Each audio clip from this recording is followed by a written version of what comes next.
nos queda ver de esta unidad 2 que estamos trabajando, el punto referido a las relaciones entre el Estado y la Iglesia Católica, bien, que están mencionadas en el artículo 2 de la Constitución Nacional. Y de esa manera, viendo qué es lo que establece la Constitución Nacional en este punto, terminamos de hacer una mirada global y una descripción global y a grosso modo de lo que es el sistema constitucional argentino en sus características fundamentales. Recuerden que en una primera clase hablamos del orden democrático y del orden institucional y de la defensa que hace la Constitución Nacional sobre el orden, sobre estos dos bienes jurídicos tutelados por el artículo 36 de la Constitución.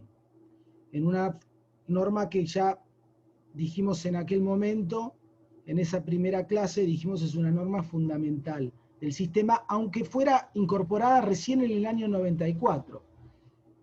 Pero es una norma de defensa de la Constitución que es central para la supervivencia del sistema en su conjunto.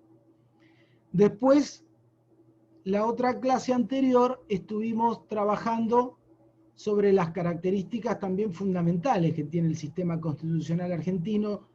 Mencionamos las formas de gobierno y la forma de Estado. Hicimos una distinción de estos dos conceptos. Y hablamos de que las formas de gobierno que adopta la Constitución Nacional son, por supuesto, la democracia, pero en el artículo 1 menciona el concepto de sistema, la idea de representación, de sistema representativo, que dijimos que es un presupuesto ineludible para un sistema democrático. Y también hablamos de la república y de las condiciones que se deben dar en el sistema de gobierno para que podamos considerar que estamos bajo una forma de gobierno republicana. Hablamos de cuáles son esas características. Y finalmente terminamos la clase anterior hablando de la forma de Estado federal y de por qué llamamos federal a la estructura del Estado argentino, porque cuando hablamos de forma de Estado estamos hablando de la estructura del Estado. Hablamos del federalismo, del unitarismo, de alguna forma mixta, como es el Estado autonómico. Bueno, vimos básicamente las características fundamentales, pero otra característica fundamental que nos queda por analizar es la que vamos a ver hoy. Y es la que tiene que ver con las relaciones entre el Estado y la religión. Puntualmente, las relaciones que la República Argentina tiene con una religión en particular, que es la religión católica y por lo tanto con la Iglesia Católica. ¿Sí? Acá tenemos otra decisión fundamental del Estado argentino, del constituyente argentino, de quien redacta la Constitución, de quienes son nuestros representantes en las convenciones constituyentes y toman las decisiones fundamentales para la estructura constitucional. Porque todas estas que venimos nosotros trabajando son decisiones fundamentales. Es fundamental decidir si somos un Estado federal, es fundamental decidir si somos una democracia, si convivimos en una democracia. Es fundamental decidir si queremos que esa democracia tenga las características de una república. Es fundamental defender el sistema constitucional y de los derechos humanos y prever qué sucede en caso de que se ataque ese sistema. Bueno, y es fundamental también para todo Estado que se forma definir cuál es la relación entre el poder terrenal o temporal, el poder de los hombres, el poder estatal y el poder espiritual, el poder de la Iglesia. estas relaciones de estos dos poderes, el terrenal y el espiritual, llevan siglos de evolución. Si nosotros estudiamos la historia de la humanidad, vamos a ver que siempre estos dos poderes han estado en relación y aún en conflicto a lo largo de la historia. La República Argentina es un estado joven, muy joven en el mundo. No hemos cumplido los 200 años siquiera como estado ya organizado, si contabilizamos nuestra vida institucional a partir de 1853. Si contabilizamos desde 1810 tenemos poco más de 200 años. Entonces somos un estado joven. Y como estado joven, una de las primeras decisiones que tuvimos que adoptar los argentinos fue cómo nos vinculamos con el poder espiritual. Y concretamente cómo nos vinculamos con la Iglesia Católica, que era el poder espiritual que había hecho pie en esta parte del planeta, porque, como todos sabemos, como descendientes principalmente en aquellos años, principios y mediados del siglo XIX, como descendientes de los españoles, más allá, por supuesto, de la existencia de comunidades aborígenes,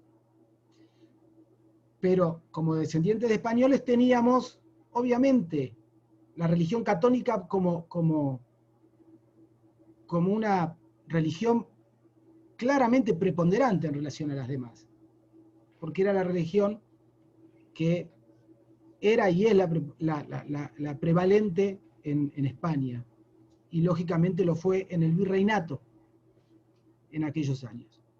Entonces les decía, la Argentina cuando se organiza, cuando se constituye como Estado, tiene que definir esto. Por eso, enseguida que comenzamos con el articulado de la Constitución, artículo 2, ya la Constitución establece cuál es la relación entre el Estado y la Iglesia, entre el poder terrenal y el poder espiritual. Bien. Pero antes de hablar de nuestro caso en particular, vamos un poquito a la teoría, porque este tema de las relaciones entre el Estado y la Iglesia, por supuesto, es un tema, como les decía, estudiado desde hace siglos. Bien. Y hay una clasificación que ustedes tienen en el libro y que vamos a ver un poquitito acá de qué se trata. Por un lado podemos mencionar a los estados denominados sacrales, ¿sí?, que tienen una relación muy particular con lo religioso. Yo acá voy a hacer un desglose, si se quiere, cuando hablamos de estados sacrales. Vamos a hablar, por un lado, del estado teocrático y por el otro lado del estado confesional, que tienen características similares, pero no son exactamente lo mismo.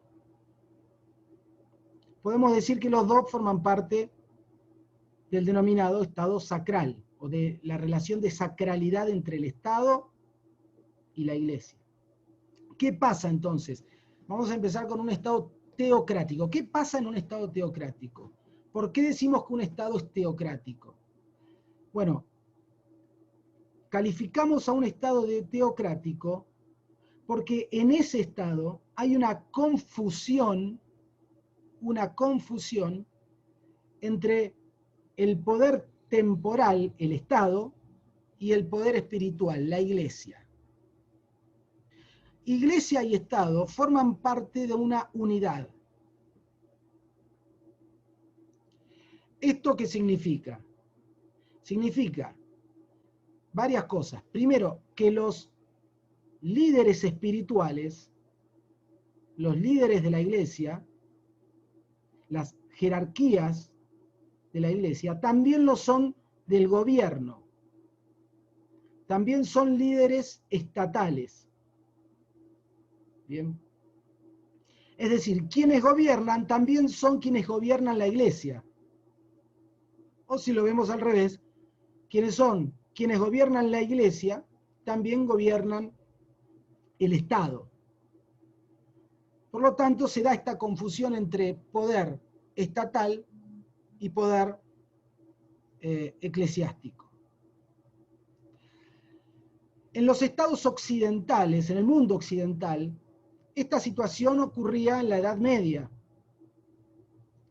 Pero ya en la Edad Moderna, con la aparición del constitucionalismo, esto comenzó a separarse, comenzó a haber una dualidad. Con lo cual hoy en los estados occidentales no tenemos ejemplos de estados sacrales.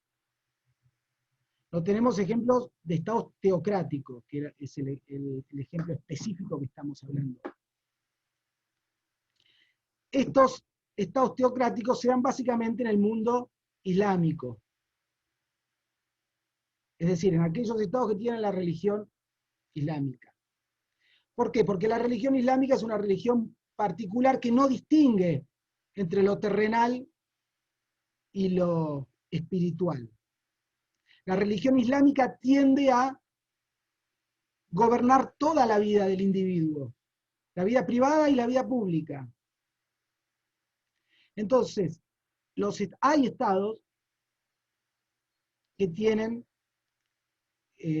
donde prevalece el Islam, donde se da esta relación particular de teocracia entre el Estado y la Iglesia, es decir, se da esta confusión. El ejemplo clásico que se suele dar en estos casos es de la Constitución iraní de 1979. Bien.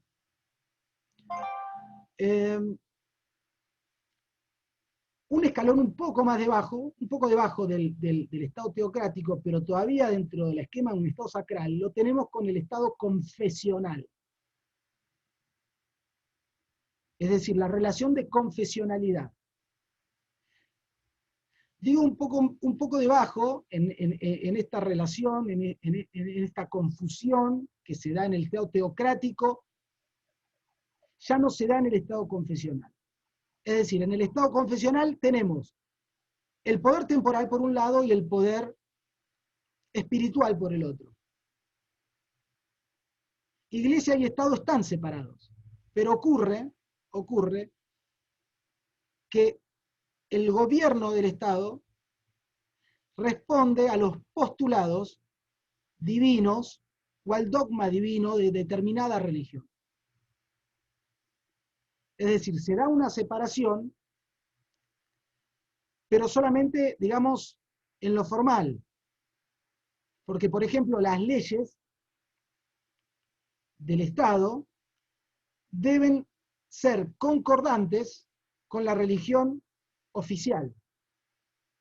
No puede haber ahí una contradicción. Es decir, el Parlamento solo puede sancionar leyes que estén de acuerdo con la religión oficial del Estado. Nunca podría sancionar una ley contraria a la religión oficial del Estado. Esto también se da en estados islámicos en la actualidad, ¿sí? Por ejemplo, Egipto, ¿sí? Túnez, acá tengo algunos más, Libia, ¿sí? En definitiva, esta situación genera incluso la posibilidad de que haya un control de islamicidad, sería. Así como nosotros tenemos un control de constitucionalidad, en estos estados puede haber un control de islamicidad. Es decir, la ley puede ser dejada sin efecto si violenta los postulados dogmáticos de la religión, del Islam. Por supuesto que los gobernantes deben pertenecer también a esa religión. Esto desde ya. Este es el Estado confesional, que tampoco, insisto, aparece ningún ejemplo en el mundo occidental. Los ejemplos los estoy dando, como se ven, de estados islámicos que podemos encontrar en Asia o en África, pero no en otra parte del planeta. Un escalón por debajo, encontramos, sí, ya el Estado secular,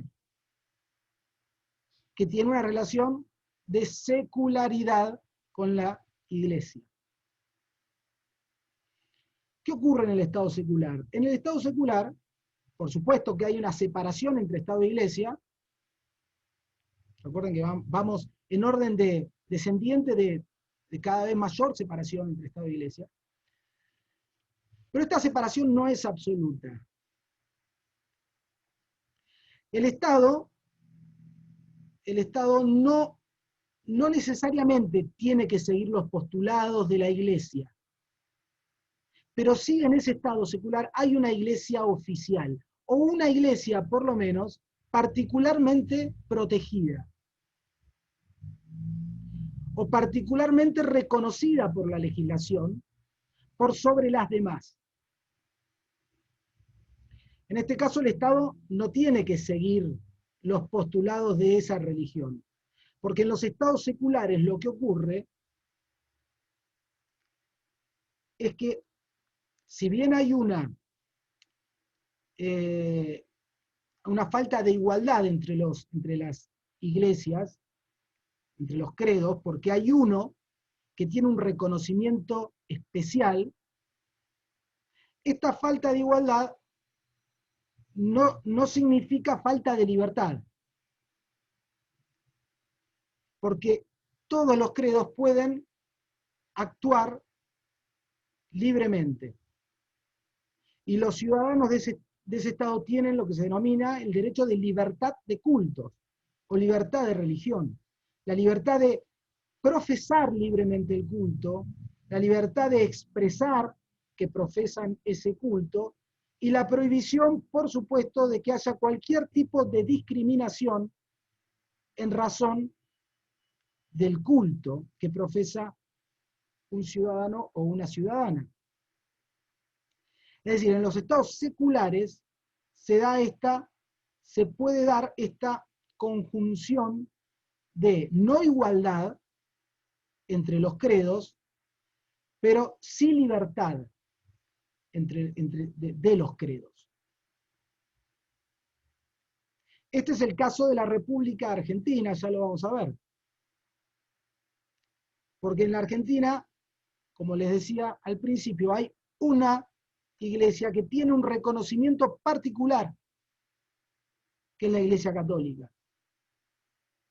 Un reconocimiento que no tiene ninguna de las otras iglesias, ninguno de los otros credos.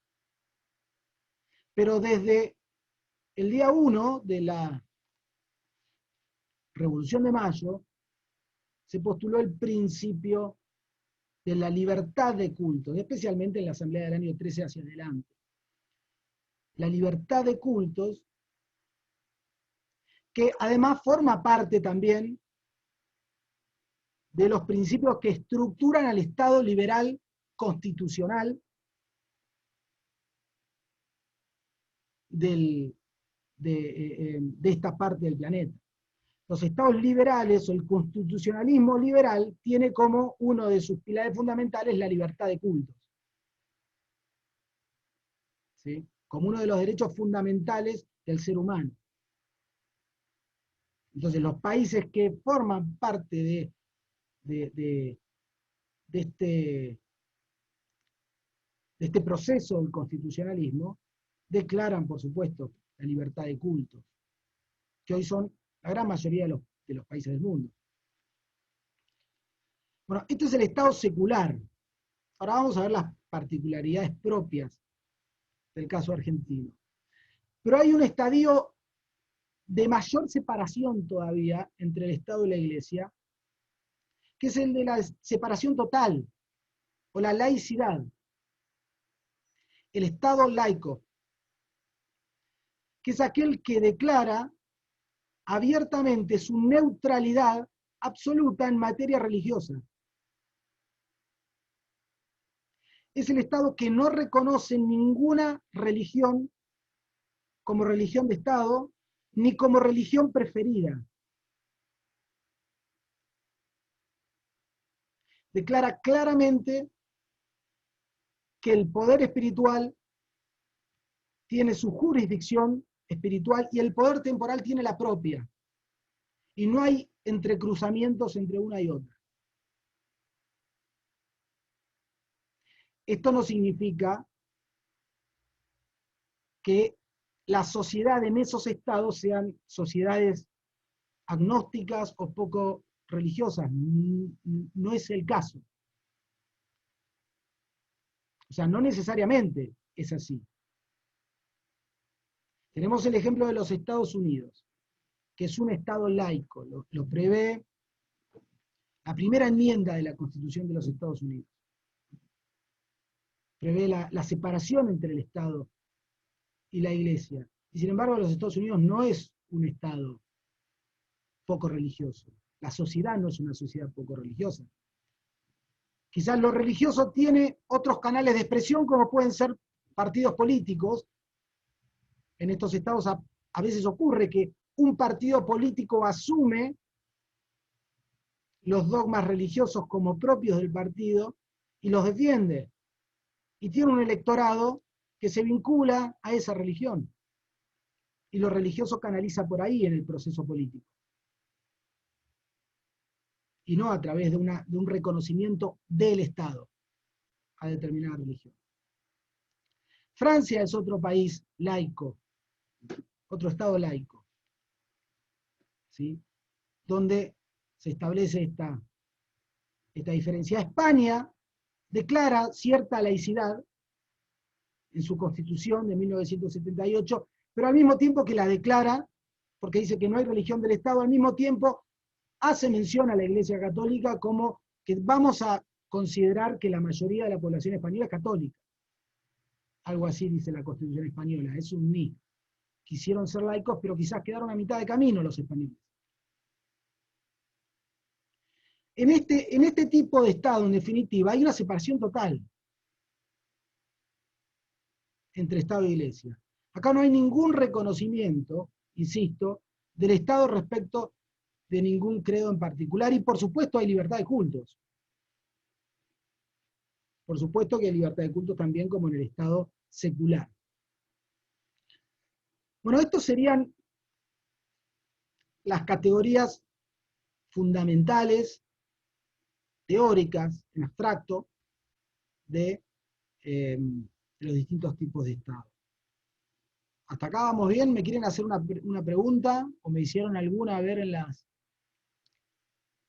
el chat? No me llevo. Si vamos bien, sigo, y si quieren hacerme alguna pregunta, los escucho. Hola. Hola. Sí. Yo tenía una pregunta respecto al artículo 2.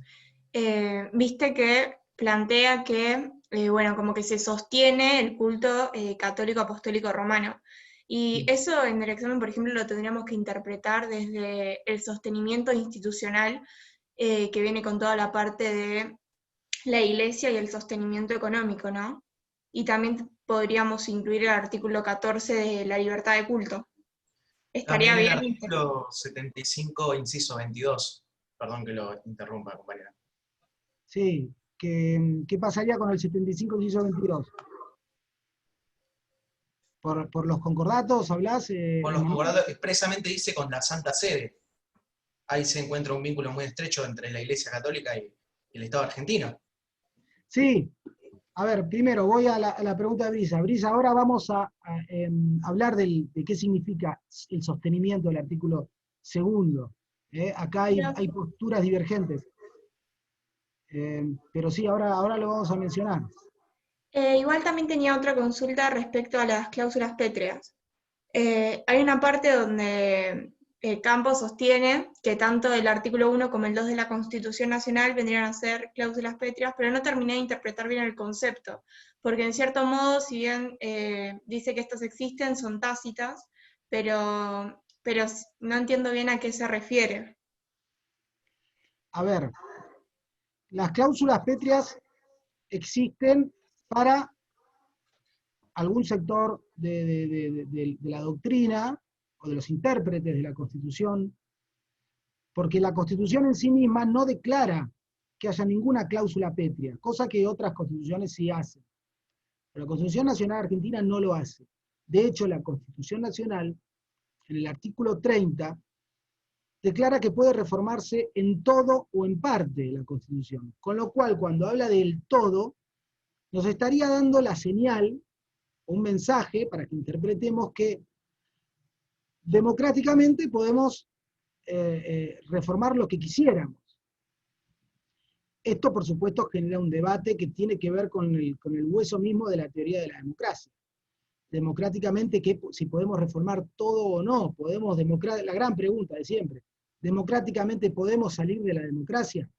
Porque si no podemos salir de la democracia, algunos dirán, bueno, entonces la democracia es una cláusula pétrea. Como decía Villar Campos, que no incluía solamente la democracia como cláusula pétrea, sino también el federalismo, por ejemplo, o esto que estamos viendo hoy, la confesionalidad del Estado.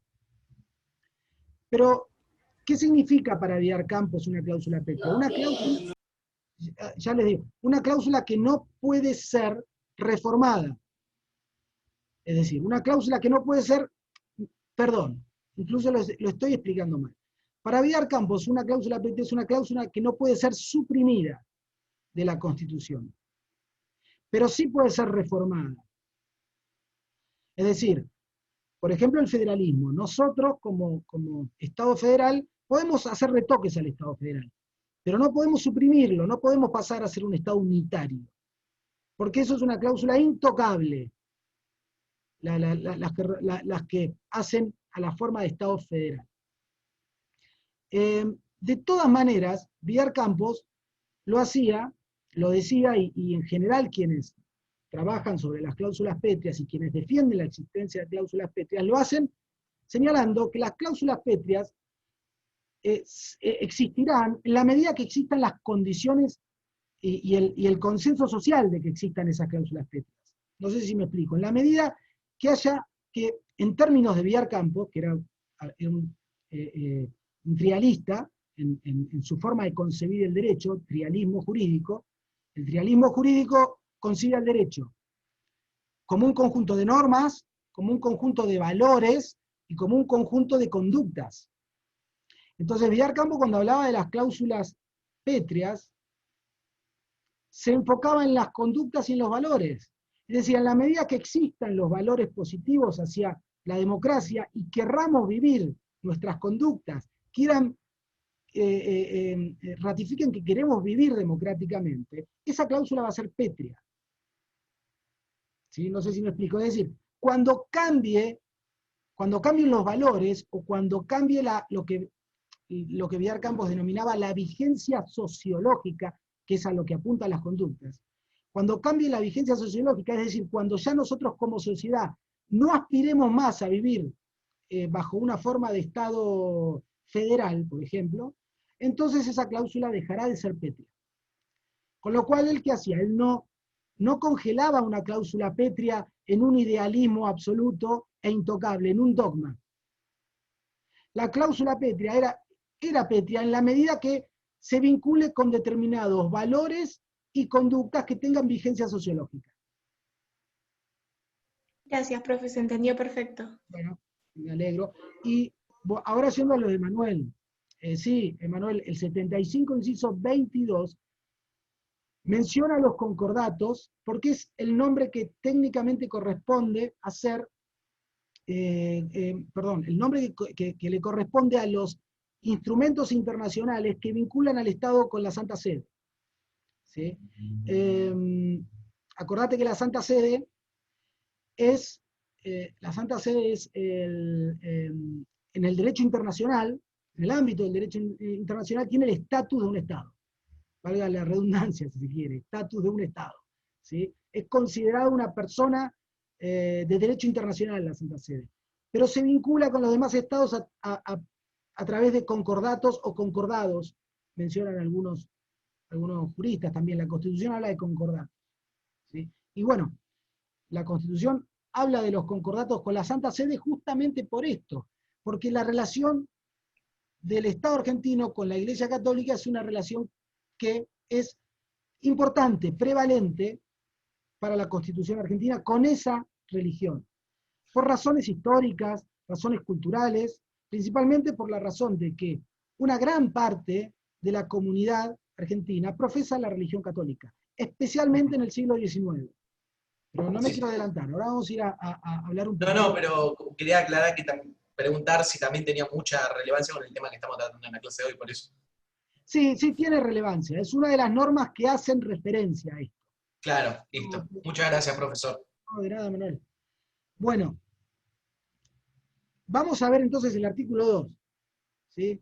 Como decía Brisa, el artículo 2 es muy cortito. Dice, el gobierno federal sostiene el culto católico apostólico romano. El gobierno federal sostiene. Antes de ver qué significa sostiene, vamos a poner el ojo en que la Constitución le impone esta obligación de sostener, de sostenimiento al gobierno federal, solamente, no a las provincias. Solamente le dice al gobierno federal que tiene que sostener al culto, y no a las provincias. Esto tiene su razón de ser, en mi opinión, porque el sostenimiento del gobierno federal con la Iglesia Católica tenía que ver con un conjunto de normas que en aquel momento se estaban estableciendo, y cuando hablo de aquel momento hablo de 1853, que se estaban estableciendo, que no incluía solamente el artículo 2, sino a otras varias normas más que se denominaban las normas referidas al patronato, que ahora vamos a ver, que tenían que ver con esa injerencia del gobierno federal justamente en el gobierno de la Iglesia Católica en el territorio argentino. Por eso es lógico que para la Constitución sea el gobierno federal el que, de alguna manera, si se quiere, desde el punto de vista político, de alguna manera compense esa injerencia con un sostenimiento. Ahora vamos a ver igual qué significa. Pero por eso el gobierno federal y no las provincias. Lo que ocurre es que si nosotros decimos es el gobierno federal el que debe sostener el culto, la pregunta que queda en el aire es ¿y qué pueden hacer las provincias con el culto católico? O con los demás cultos. Si una provincia decide declarar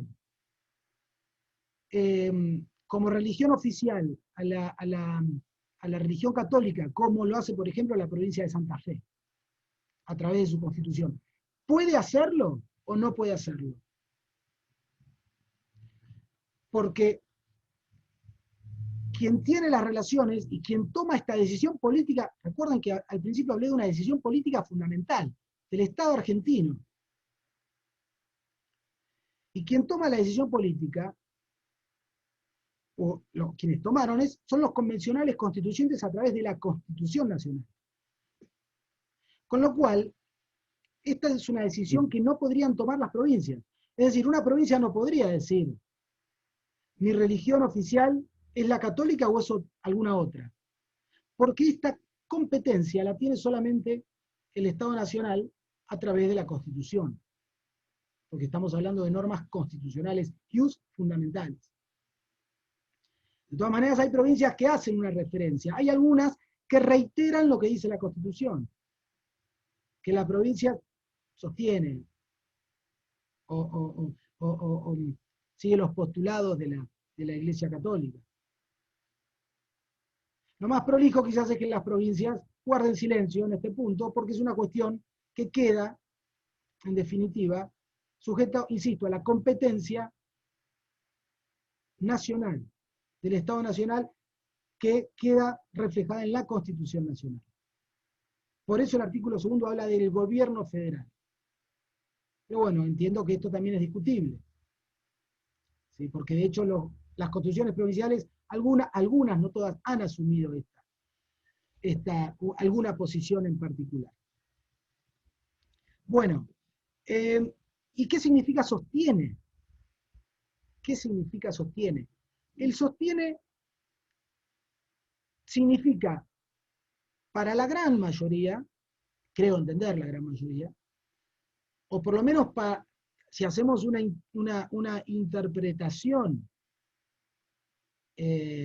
histórica, la intención del legislador, si vamos a la intención del legislador, vemos que el convencional constituyente, en palabras de Gutiérrez, uno de los principales convencionales constituyentes de 1853, dijeron, el sostenimiento es un sostenimiento económico.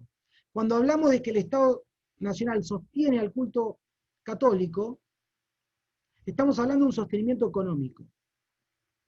¿Qué quería decir esto? No estamos hablando de un sostenimiento dogmático, del dogma religioso. No significa que el Estado argentino tiene que seguir necesariamente los postulados de la religión católica. Significa que el Estado argentino va a colaborar económicamente a través del presupuesto nacional todos los años con la Iglesia Católica. Esto es una posición, y esto además es lo que ocurre todos los años en la ley de presupuesto. Hay una partida presupuestaria que está destinada a la Iglesia Católica. Ahí está el sostenimiento, esa es la realidad de cómo se vive esta norma constitucional. Pero Vidal Campos, vuelvo a mencionarlo, tenía junto con, por ejemplo, Pablo Ramela, que ahí yo lo menciono, otro constitucionalista de profunda vocación religiosa, entendían que el sostenimiento iba más allá del mero sostenimiento económico y que comprometía también las ideas religiosas católicas que debían como absorberse a través de la ley. La ley del Congreso tenía que tener alguna intersección, hablando en términos vidarcampistas, con las ideas y los valores, quizás principalmente, de la religión católica. Vidal Campos hablaba de una unión moral entre el Estado y la Iglesia. Fíjense que es una forma un poco de acercarse a un Estado confesional, si se quiere. Al modo confesional que vimos al principio. No sé si él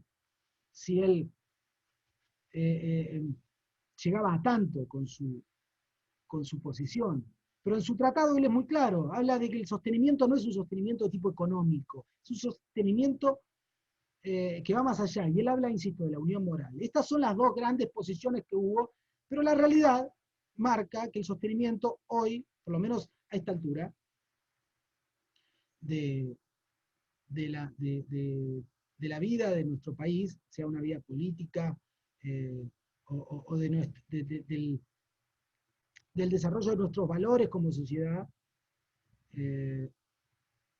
claramente el Congreso, en algunos casos muy puntuales, sensibles, no ha seguido los lineamientos de la religión católica, ¿sí? Por mencionar, recuerden el debate que hubo en el momento en que se sancionó la ley de matrimonio igualitario.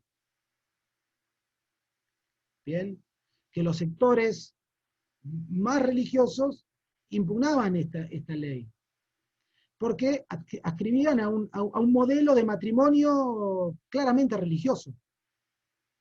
Pero el Congreso fue más allá, dijo, el modelo de matrimonio es un modelo que no necesita identificarse con lo religioso, y fuimos hacia una ley de matrimonio igualitario. En la década del 80 pasó con el divorcio algo parecido. Hubo mucha resistencia de sectores religiosos con que se permita el divorcio de los matrimonios. Y sin embargo, la ley, después de un fallo de la Corte, el fallo Sejian, la ley del Congreso fue sancionada. Pero como estos hay muchos casos. Hoy en día el aborto tiene es un tema muy también debatido en nuestra sociedad. Está bien que así lo sea. Pero bueno, si el Congreso tuviera alguna obligación de tipo moral con el dogma religioso, y bueno, estas leyes no hubieran sido posibles. Y sin embargo, estas leyes fueron posibles porque prevalecieron otros valores, ni mejores ni peores quizás, pero sí otros valores que en una democracia también son bienvenidos, ¿no? Bueno, eso en cuanto al punto del sostenimiento. Ahora vamos un poco al origen, y ya con esto un poco vamos terminando, y dejo el resto de los minutos para las preguntas que quieran hacer de otros temas para el miércoles que viene. El tema del artículo segundo fue uno de los temas debatidos en la Convención Constituyente de 1853, uno de los temas que realmente generó debate porque había posiciones encontradas. ¿Por qué? Porque algunos querían que la Argentina asuma como religión oficial de tipo confesional la católica. Y otro grupo, un poco quizá más liberal, prefería esta opción que terminó prevaleciendo, que es la del artículo segundo, donde el Estado argentino solamente asume un sostenimiento de tipo económico y no va mucho más allá. Pero en aquel momento, como les decía hace un rato, este artículo segundo no estaba solo, como hoy prácticamente lo está, salvo la referencia que viene acerca de Manuel del 75, inciso 22. Pero no hay muchas más normas que hagan referencia a lo religioso. Por supuesto sí, el artículo 14 de la Constitución Nacional, que habla de la libertad de cultos, o el artículo 20, que extiende esta libertad de cultos también a los extranjeros. Pero estos dos últimos son artículos que se refieren a la relación del ciudadano, del individuo con los cultos, con la iglesia, y no a la relación del Estado tanto. Pero en 1853 el artículo segundo fue incorporado junto con otras normas referidas al ejercicio del denominado patronato. ¿Qué era el patronato? El patronato era el gobierno de la iglesia de parte del poder temporal. El gobierno de la iglesia por el poder temporal. El patronato es una jurisdicción, una competencia, si se quiere, que heredaron los poderes republicanos después de 1810, lo heredaron del virreinato. Quien ejercía el patronato en la época de la colonia era el virrey, por supuesto por delegación del rey de España, que ejercía el patronato en la península. Cuando es derrocado el virrey, cuando desaparece el régimen colonial, el patronato no desapareció y fue ejercido por las autoridades, apareció en la Constitución de 1853, pero fue ejercido por las autoridades argentinas. Por ejemplo, el patronato es una figura que no existe en la Constitución de los Estados Unidos. Lógicamente no existe porque nosotros la heredamos, si se quiere, del régimen colonial de España. El patronato, esto también se denomina un régimen de jurisdiccionalismo. El jurisdiccionalismo se lo denomina también. El jurisdiccionalismo hace referencia a todas estas atribuciones del poder temporal en relación al poder espiritual. ¿Cuáles eran estas atribuciones? El jurisdiccionalismo, les cuento, es esta forma de interrelación entre las competencias estatales y las competencias espirituales propias del siglo XVII y XVIII. ¿Sí? En los estados modernos ya no es común encontrar este tipo de injerencias. ¿Cuáles eran entonces estas, digamos, intromisiones? Que Villar Campos, lo vuelvo a traer a Villar Campos, las criticaba mucho. Villar Campos decía, no puede ser que el gobierno temporal se inmiscuya en el gobierno espiritual, en el gobierno de las cuestiones espirituales. Esto viola el principio de igualdad, decía, de las iglesias. La iglesia que está en peores condiciones es la Iglesia Católica en la Argentina, porque está controlada por el Estado.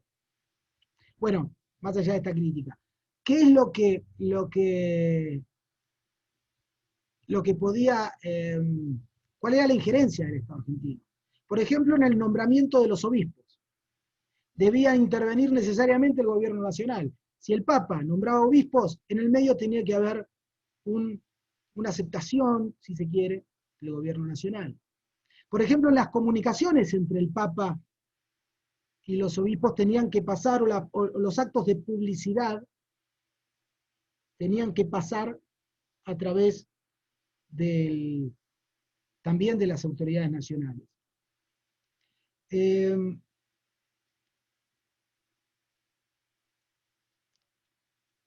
definitiva, había una injerencia, por ejemplo, también en el nombramiento, les dije el nombramiento recién, porque ya estoy medio cansado y no sé si han visto las cosas. El nombramiento, las comunicaciones y las relaciones entre el pontífice, el papa y los obispos. En definitiva, en cuestiones trascendentales podía intervenir el Estado argentino. Esta injerencia del Estado argentino sobre cuestiones religiosas o gobierno de la Iglesia, por supuesto en el territorio nacional, paulatinamente fue cediendo. ¿Sí? Y a lo largo del siglo XX aún más todavía. De hecho, en el año 1966, la Argentina celebra un concordato, de esto que mencionábamos recién, con la Santa Sede, un acuerdo que vino a derogar todas las normas sobre patronato, derogar entre comillas, todas las normas sobre patronato que preveía la Constitución Nacional. Y digo derogar entre comillas porque en realidad, desde el punto de vista constitucional, ese concordato era inconstitucional. Porque como ustedes saben, los acuerdos internacionales, los tratados internacionales y los concordatos tienen jerarquía inferior a la Constitución, con lo cual el Estado argentino no estaba actuando constitucionalmente en este caso. Lo correcto hubiera sido una reforma constitucional que derogue estas normas sobre patronato, sobre gobierno de la Iglesia, y luego sí, en todo caso, podemos celebrar un concordato. Pero mientras tanto ese concordato fue inconstitucional. Y el mientras tanto duró hasta 1994, donde ahí finalmente en esa reforma fueron derogadas las normas sobre patronato. Y también fueron derogadas otras normas vinculadas a la Iglesia que existían, o a lo católico que existían en la Constitución. Por ejemplo, la que establecía que el presidente de la Nación debía ser miembro de la comunidad católica, apostólica y romana. E inclusive el presidente debía jurar por Dios y los santos evangelios, según la Constitución. Esto claramente, por un lado, había caído en desuso. De hecho, el entonces presidente Carlos Menem había jurado en el año 89 y no era católico. Lo sabíamos todos los argentinos, pero a nadie se le ocurría cuestionar esa cuestión, porque eran normas que habían caído en desuso. Insisto, ya no tenía sentido que sigan en la Constitución. Hoy a nadie se le ocurre que el presidente, o a nadie, en general, a nosotros como sociedad, no se nos ocurre que un presidente, un gobernante deba pertenecer a una u otra religión. ¿Sí? Ahí el pluralismo y el respeto a todas las comunidades religiosas hace que, en definitiva, todos sean tratados por igual, lo cual está muy bien. Pero la Constitución Nacional decía esto otro. ¿Sí? Esto estaba vinculado, lo de la necesidad de que el presidente formara parte de la comunidad católica, estaba vinculado con las atribuciones del patronato. Y de esto se habló en la Convención de 1853. Necesariamente el presidente que iba a ejercer atribuciones de gobierno sobre la Iglesia Católica tenía que ser católico. Y algunos apuntaban a que no solo el presidente, sino todos los cargos electivos debían ser católicos, y esa posición no prosperó en las asambleas del 1853. Pero sí el presidente. Bueno, esto se derogó en el año 94. La famosa conversión de los indios al catolicismo. ¿Sí? Una norma tremenda vista desde los ojos del siglo XXI, pero que existía en el artículo 15, en el 75, inciso 15, creo, de la Constitución, ahora no recuerdo el inciso, que encomendaba al Congreso a convertir a los indios al catolicismo. Desde los ojos nuestros de hoy en día es una barbaridad total. Pero en aquel momento formaba parte de esta injerencia de lo religioso también en la vida estatal, ¿sí? en el gobierno de lo temporal. Bueno, y no mucho más. Esto es básicamente lo que quería resumir de este punto, de esta cuestión. Si quieren, ¿qué hora es? 7:25. Si quieren dejamos algunos minutos para otros temas, o si me quieren hacer alguna pregunta de esto, lo vemos. Si se entendió, más o menos se entendió bien cuál es la idea final. En definitiva, para resumir también y para hacer un corte a este tema, en 1853 se establecieron una serie de normas que, por un lado, importaban una injerencia muy fuerte del Estado, del gobierno federal, en el gobierno de la Iglesia, pero por el otro lado también, el gobierno federal se comprometía a este sostenimiento económico sobre la Iglesia, y de alguna manera también se comprometía, por ejemplo, a evangelizar a los indios, como mencionaba la Constitución, y a defender, si se quiere, en algún punto, estos postulados del dogma católico. Eso paulatinamente fue cediendo. Y hoy estamos en un proceso de separación que todavía no culminó entre el Estado argentino y la Iglesia Católica. Y esto ya es opinión mía. Yo creo que el proceso de separación que necesariamente se va dando, todavía no culminó, y en un futuro, en una futura reforma constitucional, quizás deberíamos declarar que el Estado argentino también es un Estado neutral con todas las opciones religiosas, porque legítimamente hay muchos ciudadanos y hay muchos que piensan que tampoco es justo que parte del presupuesto vaya a una determinada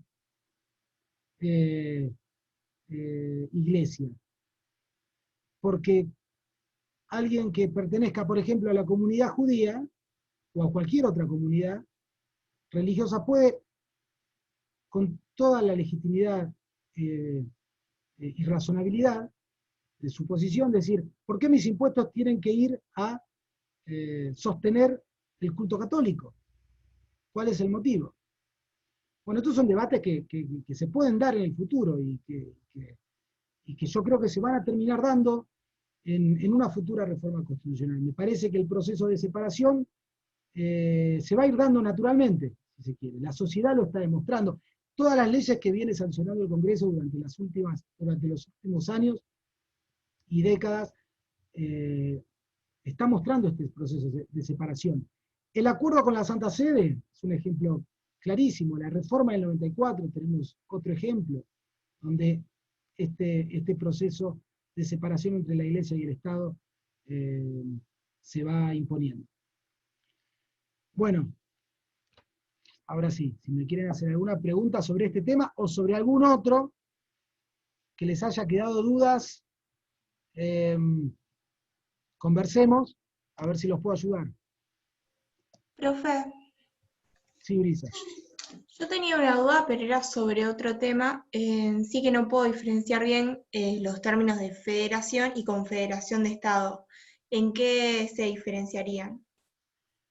Y en varias cosas. A ver, la confederación de Estado estás en un estadio, digamos, anterior al Estado federal. A ver, una confederación de Estados supone un grupo, varios estados, que deciden a través de un pacto, no de una constitución, sino de un pacto, deciden tener políticas de defensa principalmente comunes. Bien. En cambio, en un Estado federal, lo que une a los distintos estados no es un pacto, sino una constitución, y esa constitución no solamente va a regular las competencias estatales, sino que también va a regular la relación de los estados con los ciudadanos, cosa que en el pacto de la Confederación no ocurre. Bien. Y algo más importante todavía, en una confederación, los estados partes son estados soberanos. Tienen esa característica de soberanía. ¿Qué significa que sean soberanos? Significa que pueden irse cuando quieran de la confederación, pueden abandonar ese pacto, renunciar a ese pacto común, y tienen un poder que se llama el poder de nulificación, que es el poder de rechazar una norma de la confederación, ¿sí? Por ser contrario a su ordenamiento jurídico interno. En cambio, estos dos derechos, que son el derecho de secesión, el de irse de la confederación, y el derecho de nulificación, que es el de rechazar una norma por contraria al ordenamiento interno, no lo tiene ningún Estado en un Estado federal. Al contrario, los Estados parte de un Estado federal no tienen derecho de secesión, no pueden irse del Estado. Si la provincia de Buenos Aires quisiera separarse del país, no lo podría hacer. Ni ninguna otra provincia puede separarse del país. ¿Bien? Solamente esto se podría hacer mediante una reforma constitucional. A ver si entiendo. Unilateralmente. Y además, el derecho interno de los estados, parte de las provincias, tiene jerarquía inferior al derecho federal. Con lo cual, este derecho de nulificación, este derecho de decir, no acepto las normas de la federación, no existe. Al contrario, artículo 31 de la Constitución establece muy claramente que el derecho federal tiene jerarquía superior sobre los derechos de los ordenamientos jurídicos provinciales. Estas son las diferencias mayores que hay entre una confederación y un Estado federal. No sé si fui claro.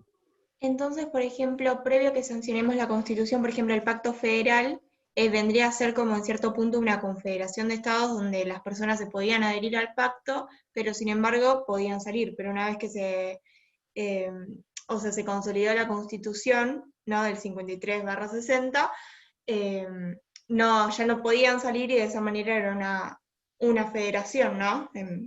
Desde el punto de vista histórico, la Argentina funcionó antes de la organización nacional como una confederación de estados. Claro. La Argentina funcionó de esa manera, especialmente de 1820, entre el periodo de 1820 y 1853. La Argentina prácticamente funcionó de esa manera. Cuando desaparece el gobierno central en 1820, ¿sí?, más allá de después el interregno de 1824 con Rivadavia hasta 1826 o 27, pero fuera de eso, cuando no había gobierno nacional, no había Estado nacional, las provincias funcionaban como confederación y los pactos preexistentes de los que hace referencia al preámbulo son los pactos entre las provincias que actuaban como confederación. Es decir, que actuaban como entes autónomos y más que autónomos, soberanos. ¿Sí? De hecho fue así. Así funcionamos. De hecho, uno de los nombres oficiales de la República Argentina es Confederación Argentina. Todavía sigue siendo uno de los nombres oficiales de nuestro Estado. Gracias, profe, ya lo puedo entender. Buenísimo. Profe, tengo una duda. Sí. Respecto del grado de autonomía del derecho comunitario europeo, no lo pude entender. Del grado, y concretamente, no sé qué te dieron de ese tema. Es la unidad 5, hablaba un poco de las relaciones exteriores y las relaciones diplomáticas. Pero me mataste, pero no sé concretamente qué te habrán dicho, porque tampoco es que forma parte del temario. Autonomía del derecho comunitario europeo. Claro, sí. ¿Y qué profesor te dio ese tema? No me acuerdo, pero estaba en el libro de Jiménez. Sabés que no lo recuerdo. Pero, a ver, podemos hablar de la autonomía o de la jerarquía también del derecho comunitario,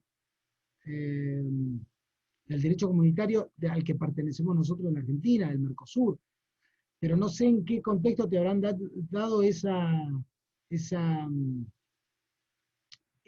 contenido del derecho comunitario europeo, de la autonomía Acá me planto, no entiendo bien cuál sería la pregunta, si es autónomo el derecho comunitario europeo. Un grado de autonomía tiene seguro, pero No sé, hablaba como de los estados que se rigen en dos principios de organización esencial, que era el sometimiento al derecho y la vigencia de la democracia, y después nombraba eso, del grado de autonomía. Claro, capaz no es tan importante porque me está hablando del derecho comunitario europeo. Capaz que te lo dieron como una referencia tangencial, pero no. Claro, no hacer tanto hincapié en eso. No, te diría que no hagas tanto hincapié en eso. Te lo debe haber dado el profesor como alguna referencia para comprender el lugar que tiene el derecho comunitario en nuestra Constitución Nacional. Que eso lo tenés en el artículo 75, inciso 24. ¿Sí? Ahí tenés que conocer cuál es el lugar del derecho comunitario, cuál es la jerarquía que tiene el derecho comunitario, ¿sí? Que tiene una jerarquía superior a las leyes, tiene la jerarquía de los instrumentos internacionales, de los tratados internacionales, cuáles son las condiciones que establece la Constitución para el derecho comunitario argentino, todo eso está en el artículo 75, inciso 24. ¿Sí? Las relaciones, Buenísimo. la necesidad de celebrar convenios y tratados internacionales con estados que principalmente recepten el régimen democrático, que esto también es importante para la Constitución Nacional, así lo menciona, todo en el 75, inciso 24. Gracias. Profe, Sí, yo no entendí bien cuando, volviendo a la religión, por qué era que las provincias no podían decidir el culto. ¿Es porque con lo del patronato ya quedó como la herencia de que solo las naciones eligían el y culto o qué? por una cuestión de competencias, es decir, corresponde al Estado, al Estado Nacional, al gobierno nacional, si se quiere, como dice el artículo 2, definir, mejor al gobierno del Estado Nacional, definir cuál es la relación entre el Estado Nacional, justamente, y la Iglesia Católica. Son dos sujetos de derecho internacional. Las provincias, en principio, no son sujetos de derecho internacional y no tienen por qué definir esa relación. Las relaciones del derecho internacional se definen entre dos sujetos del derecho internacional. Eso por un lado. Por el otro lado, esto es una cuestión delegada a través de la Constitución por las provincias al Estado Nacional. De hecho, así siempre fue con las relaciones internacionales. Las provincias delegaron las relaciones internacionales históricamente al gobierno nacional. Aun cuando no hubo gobierno nacional, en el periodo de la historia que hablábamos recién, con el gobierno de Rosas, las provincias le delegaban a Rosas las relaciones internacionales. Es decir, las relaciones internacionales nunca fueron parte de las competencias provinciales. Entonces, la relación entre el Estado y la Iglesia Católica forma parte de las relaciones internacionales con un sujeto de derecho internacional que es la Santa Sede. Entonces, tenemos que por eso apunté, quizás no lo expliqué suficientemente, que esta es una competencia del Estado Nacional, no de las provincias. Por eso una provincia no puede definir una postura en relación al vínculo con la Iglesia. Es mi opinión. ¿Sí? Evidentemente no es una opinión mayoritaria, por lo menos porque hay constituciones provinciales que han hecho esta referencia. ¿Sí? Pero yo entiendo que no corresponde. Aun cuando reiteren lo que dice la Constitución, hay una cuestión competencial, de competencia, de jurisdicciones, si se quiere. No sé si me expliqué, Abril. Sí, gracias.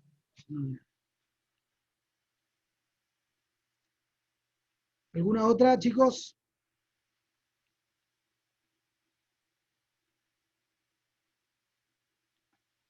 ¿De otro tema que les pueda dar una mano?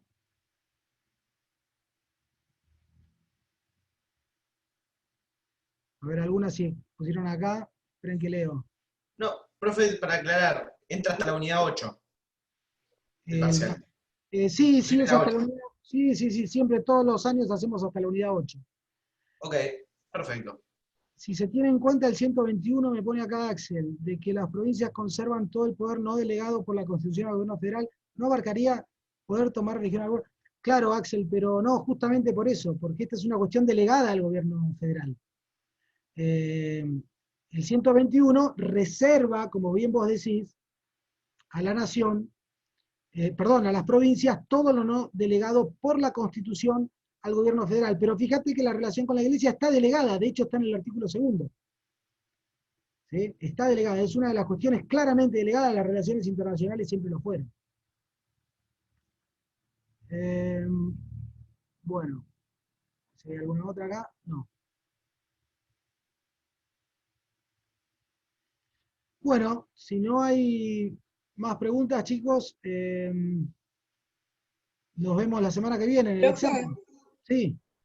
en cuanto al examen, ¿va a ser un examen de repaso o algo así como para ver la modalidad de las 5 preguntas y cómo preguntan o algo así?